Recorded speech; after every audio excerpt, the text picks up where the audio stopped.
पिछली कड़ी में हमने चर्चा की थी कि पानीपत की लड़ाई में विजयी होने के बाद पहले हुमायूं और फिर बाबर आगरा पहुंचे। बाबर के आगरा पहुंचने से पहले ही हुमायूं ने किले में रखे खजाने पर अधिकार जमा लिया था।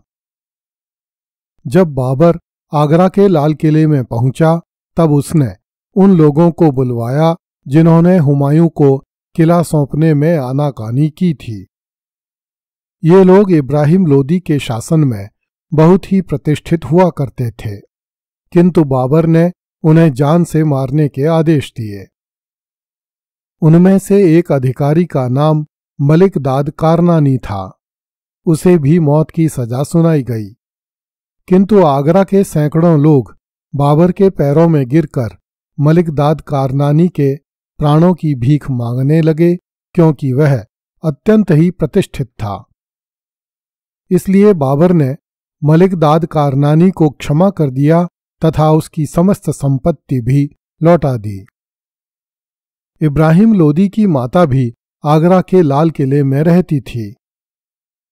बाबर ने उसे राजमाता जैसा सम्मान दिया तथा अपने परिवार एवं सेवकों सहित आगरा से 1 कोस दूरी पर नदी के उतार की ओर एक महल रहने के लिए प्रदान किया। 10 मई 1526 को बाबर आगरा के लाल किले में प्रविष्ट हुआ तथा सुल्तान इब्राहिम लोदी के महल में रहने लगा। बाबर ने अपने संस्मरणों में लिखा है कि आगरा के लोग मुझसे एवं मेरे सैनिकों से बहुत घृणा करते थे। हमें देखते ही वे दूर भाग जाते थे। आगरा के अधिकांश लोग शहर छोड़कर भाग गए। इस कारण हमारे घोड़ों के लिए चारा भी उपलब्ध नहीं हुआ। गांव वालों ने हमसे शत्रुता एवं घृणा के कारण चोरी तथा डकैती करनी आरंभ कर दी। इस समय आगरा में बहुत गर्मी थी और जहरीली हवा के कारण मेरे लोग मरने लगे। इस कारण मेरे सैनिकों ने हिंदुस्तान छोड़ने का निर्णय लिया और वे वापस अफगानिस्तान जाने को तैयार हो गए। बाबर ने लिखा है कि जब मैं काबुल से चला था तो मैंने बहुत कम अनुभव एवं पद वाले लोगों को बेग अर्थात मंत्री बना दिया था। इस कारण मुझे विश्वास था कि यदि मैं आग या जल में भी प्रवेश करूंगा तो ये लोग मेरे साथ वहां भी प्रवेश करेंगे, किंतु अब उन्हें अपने घरों की याद सता रही थी। ऐसे बेग ही मेरा सबसे अधिक विरोध कर रहे थे। कुछ पुराने बेग जो वर्षों से मेरी सेवा कर रहे थे, वे भी हर कीमत पर वापस जाने के लिए शोर मचाने लगे। इनमें गजनी का सूबेदार ख्वाजा कलां भी शामिल था। पाठकों की सुविधा के लिए बता देना समीचीन होगा कि जिस प्रकार तुर्क शासकों के काल में मंत्रियों को अमीर कहा जाता था, उसी प्रकार मुगलों के शासनकाल में बड़े अधिकारियों एवं मंत्रियों को बेग कहा जाता था। बाबर ने लिखा है कि मैंने अपने समस्त बेगों की एक बैठक बुलाई तथा उनसे कहा कि जिस हिंदुस्तान को जीतने का सपना हर बादशाह देखता है, उस हिंदुस्तान को आप सब ने अपने प्राणों की बाजी लगाकर जीता है। अब ऐसी क्या बात हुई जो हम ऐसा धनी देश छोड़कर वापस काबुल जाएं तथा जीवन भर निर्धनता का भोग करें? क्या हमारे भाग्य में सदा ही गरीबी भोगते रहना लिखा है? बाबर ने लिखा है कि मेरी बातों का इन बेगों पर अच्छा असर हुआ तथा वे असमंजस से मुक्त हो गए, किंतु ख्वाजा कलां तथा मुल्ला हसन भारत में रुकने को तैयार नहीं हुए। इस पर मैंने उन दोनों को अफगानिस्तान लौट जाने की अनुमति दे दी। मैंने ख्वाजा कलां को बहुत सारे उपहार देकर कहा कि वह इन उपहारों को गजनी जाकर अपने रिश्तेदारों को दे दे। इसी प्रकार मैंने मुल्ला हसन को भी बहुत सारे उपहार दिए तथा उससे कहा कि वह काबुल जाकर अपने और मेरे परिवार वालों को ये उपहार प्रदान कर दे।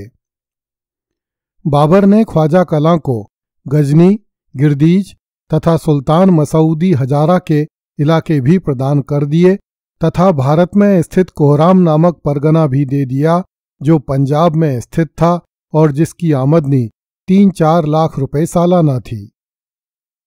इससे अनुमान होता है कि ये दोनों सेनापति बाबर के अत्यंत विश्वसनीय थे, किंतु भारत की गर्मी से परेशान होकर किसी भी तरह भारत में नहीं रुकना चाहते थे। ख्वाजा कलां को हिंदुस्तान से इतनी घृणा हो गई थी कि जब वह आगरा से दिल्ली होता हुआ अफगानिस्तान के लिए रवाना हुआ तो उसने दिल्ली में अपने घर के बाहर एक पत्थर पर शेर खुदवाया। संभवतः दिल्ली के इस घर में ख्वाजा कलां कुछ दिन के लिए रहा था। यह शेर इस प्रकार था: अगर ब खैर सलामत गुजारे सिंध कुनम, सियाह रू शवम गर हवाए हिंद कुनम। अर्थात यदि मैं कुशलतापूर्वक सिंधु नदी पार कर लूं तो मेरा मुंह काला हो जाए यदि मैं हिंद की इच्छा करूं। अबू शका नामक एक लेखक ने लिखा है कि ख्वाजा कलां ने यह शेर हौजे खास के निकट एक संगमरमर पर खुदवाया था। बाबर तो वैसे ही ख्वाजा कलां के गजनी चले जाने से नाराज था, किंतु जब बाबर ने इस शेर को पढ़ा तो उसके क्रोध का पार नहीं रहा। उसने लिखा है कि मेरे हिंदुस्तान में रहते इस प्रकार का व्यंग्यपूर्ण शेर लिखकर जाना शिष्टता के विरुद्ध था। यदि उसके प्रस्थान पर मुझे एक क्रोध था तो इस व्यंग्य से वह 2 गुना हो गया। मैंने तत्काल एक रुबाई लिखकर उसे भिजवाई। इस रुबाई का भावार्थ इस प्रकार था: सैकड़ों धन्यवाद दे बाबर को जो उदार और क्षमा करने वाला है, जिसने तुझे सिंध तथा हिंद के साथ साथ बहुत से राज्य दिए हैं। यदि तू इन स्थानों की गर्मी सहन नहीं कर सकता और केवल ठंडी दिशा ही देखनी है तो तेरे लिए गजनी पर्याप्त है। इस रुबाई से प्रतीत होता है कि बाबर ने ख्वाजा कलां से नाराज होकर गिरदीज तथा सुल्तान मसूदी हजारा सहित कोहराम आदि के वे प्रांत वापस छीन लिए जो बाबर ने ख्वाजा कलां को भारत से रवाना होते समय दिए थे। बाबर ने लिखा है कि दिल्ली और आगरा के किलों पर तो मेरा अधिकार हो चुका था, किंतु आसपास के किलों के स्वामियों ने अपने किलों की मजबूती से मोर्चाबंदी कर ली थी।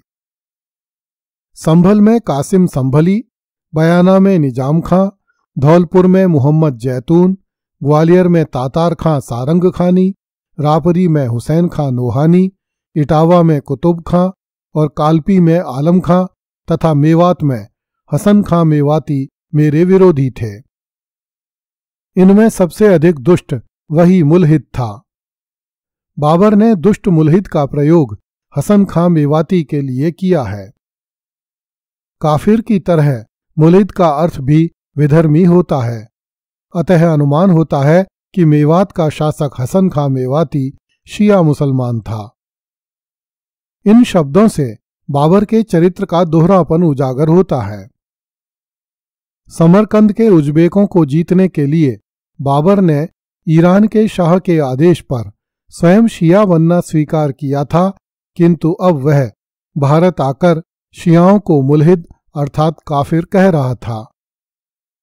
कन्नौज तथा गंगा पार के अफगान भी मेरा खुल्लम खुल्ला विरोध कर रहे थे। इन लोगों ने दरिया खां नोहानी के पुत्र बिहार खां को अपना बादशाह बनाकर उसे सुल्तान मोहम्मद की उपाधि दे रखी थी। ये लोग कन्नौज से चलकर आगरा की तरफ 2-3 पड़ाव आगे आकर डेरा डालकर बैठ गए। अगली कड़ी में देखिए, हिंदुस्तानियों को भूनने के लिए बाबर ने आगरा में बड़ी तोपें ढलवाईं। कृपया इस चैनल को लाइक, सब्सक्राइब एवं शेयर करें। धन्यवाद।